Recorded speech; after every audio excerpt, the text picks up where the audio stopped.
Bonjour, on va attaquer le deuxième sujet préparatoire à une voix qui est la respiration. Premier principe à absolument intégrer, on n'inspire pas, on laisse rentrer l'air. Parce que quand on fait « qu'est-ce qui se passe ?» Même principe que pour les épaules qui remontent ou pour la mâchoire qui se tend, on envoie l'information au cerveau comme quoi on est tendu. Donc lui, il renvoie partout, il est tendu, donc transpiration, sueur, rougeur, bafouillement, et c'est terminé, la prise de parole est plantée. Donc, première chose, on laisse rentrer l'air. De toute façon, on les rentre puisque sinon on meurt. Donc c'est pas de problème. On laisse rentrer l'air. Alors, deuxième principe, on laisse rentrer l'air par le bas des poumons, pas par le haut des poumons. Le haut des poumons est inerte. La gorge est complètement relâchée, la mâchoire est tombante comme on l'a vu, les épaules sont tombantes. On n'oublie pas que quand on fait des exercices, on accumule ce que l'on a appris des exercices précédents, sinon ça ne sert à rien. D'accord? Donc, on est détendu, les épaules tombantes, mâchoire tombante, on laisse rentrer l'air par le bas des poumons, c'est pour ça qu'on dit souvent que c'est une respiration ventrale, d'accord? Voilà. Et pour bien prendre conscience de l'entrée de l'air, on va simuler que l'air rentre par une paille. C'est la façon la plus simple de conscientiser l'entrée de l'air, parce que ça va faire rentrer un filet très frais, et on va bien le sentir descendre. Donc on fait, là ça rentre, et je vais vous le montrer de profil après pour voir comment ça s'opère au niveau du bas des poumons.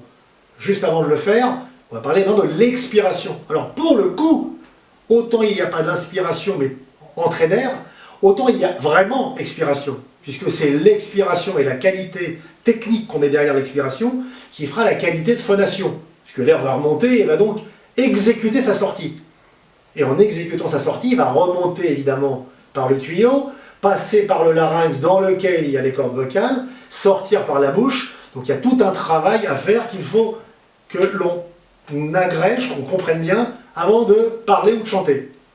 Alors ça se passe comme ça, on va, pour l'expiration, on ne va pas faire la paille, on va au contraire faire le pchit. Pourquoi?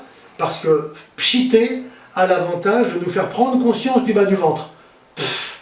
Quand on fait ça, automatiquement, c'est le bas du ventre qui opère. Démonstration, je laisse rentrer l'air.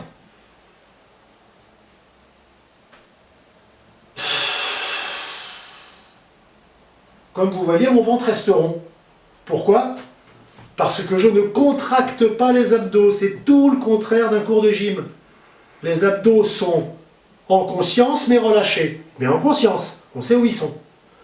Tout l'exercice pour expulser, donc expirer, consiste à repousser l'air par le périnée qui va venir en contrepoids être écrasé par la poussée du ventral. Et c'est ça, c'est ce mouvement-là au sein du bas du ventre qui va permettre l'expiration contrôlée. Donc, c'est pour ça que le ventre ne rentre pas. Parce que c'est... ça ne marche pas. Donc c'est...